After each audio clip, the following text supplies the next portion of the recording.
Hey everybody, it's Shaq. Just wanted to give a quick update on my Endless Heist character, a couple changes I made to the POB, and kind of just give an update on the progress of the event. I'm actually really happy with how it's going so far. My only really pain point is a lack of playtime compared to some of the people more at the top of the ladder. I'd like to think that with a little more playtime and a little bit more refinement with the items, obviously, as we move along, this could be, super competitive for top occultist type build for Endless Heist. It's been really, really smooth. Tonight on stream, about a half hour ago, at level 81, was the first time the character in the entirety of the event has gotten to 50% life.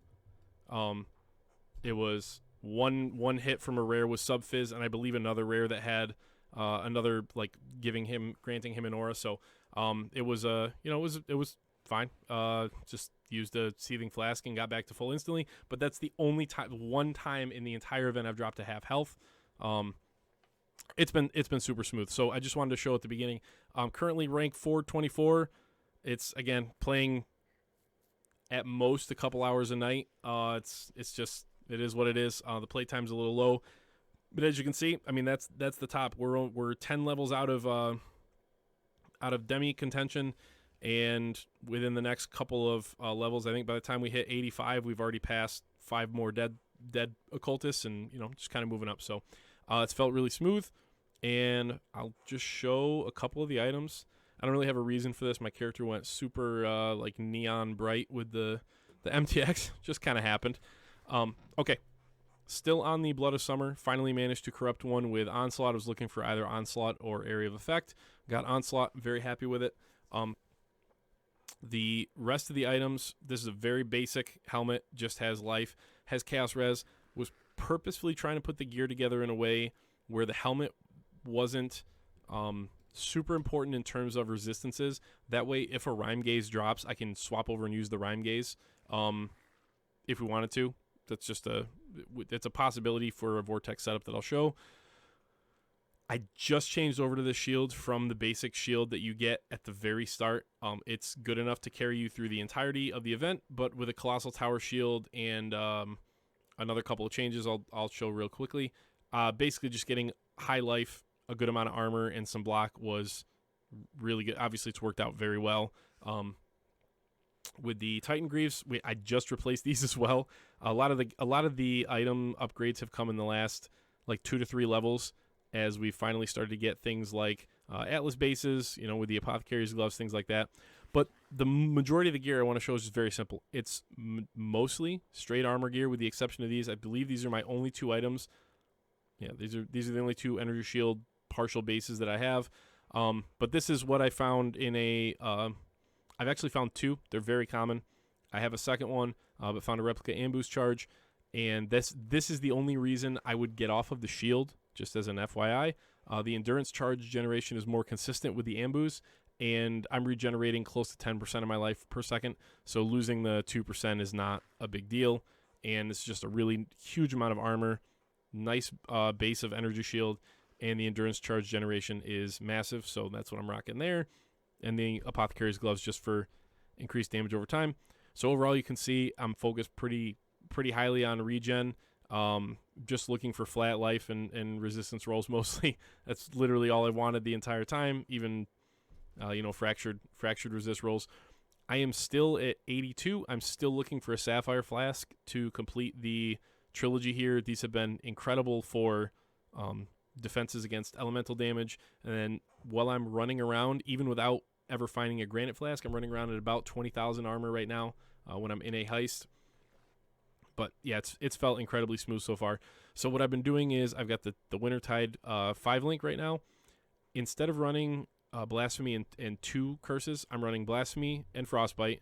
And then I'm also running on left click, I'm running Vortex, a Hex Touch, and Elemental Weakness. So I'm still getting 2 curses. I've got now with my Uber Lab points, I've gotten Malediction. I basically went Void Beacon, Frigid Wake, Profane Bloom, Malediction. So now I've got the 2 curses there. And the nice thing about Vortex is when it applies the curse, it doesn't leave the enemy just because you go a little distance away. So we're getting more consistent pops with Profane Bloom. But if you look at the tree here, there have been a couple changes. Instead of coming down here to Sanctuary for the initial like main block nodes, I went up here to Safeguard. For a while, I was using between the 30 spell block, Tempest Shield, and then Safeguard. I was block capped for spell block. Right now, I'm actually hovering at about, I think, 30, 45. No, you can't see it in here because we're not in a heist, so nothing's active. But it's about a little under 30 attack block and about 45, 50 spell block. The big thing that I'm looking for right now is an influence-based shield so that I can take glancing blows and get recovery on block. That's the next big thing that's really the only big thing that I'm looking for at this point. Outside of that, with my passives, you can check this out. You can import my character. I'll put the POB export of this character in the description. I just took Iron Will. The next point that I take at level 83 will be Constitution. That will give a huge amount of life, obviously. And then a couple things I'm looking to take in the next few levels would be to come down here, grab Divine Shield, maybe even come over here to Sanctum of Thought. But I have enough armor now that the Divine Shield, as long as I keep up some between 500 and 1,000 energy shield, is going to provide a really nice boost to just kind of general health pool. And then coming over here, like I said, once I get an influence base, these points are going to be high priority to get block capped and get glancing blows set up and running. So, yeah, it's been a pretty effective character so far. It feels really smooth, feels really nice. Offensively, the only things I'm really looking at are potentially taking more skill effect duration to get more stages out of Wintertide Brand, and then also possibly taking advantage of this. I found a 4 passive brand cluster, and I got Seeker Runes, which is what I want on it. Seeker Runes will basically let you set up your brands outside of a door, and then when the rogue opens the door, they will jump immediately over to the other side with huge attachment range. So, yeah, that's a short and sweet version of where the character's at. It feels really strong. It's been killing pretty smoothly. Profane Bloom lets you kind of just drag big packs of enemies around, make it close to, make it through multiple rooms of enemies, and then kind of pop them all at once. It's been really effective. You can see the entire setup is literally 4 buttons. For the people that want a lower amount of buttons on their cold dot build, I mean, it's not gonna shock the world in DPS outside of this event if you actually need to kill bosses. But this is the one. It's been really fun. Gonna keep playing over the next few days. I'll be hopefully, as long as I'm still alive, streaming it again on Thursday night, seeing where we can really push to. And yeah, it's been pretty fun. I recommend you try it out. I'll put the export in the video. But that's pretty much it. Just wanted to give a quick update, and I'll catch you guys later.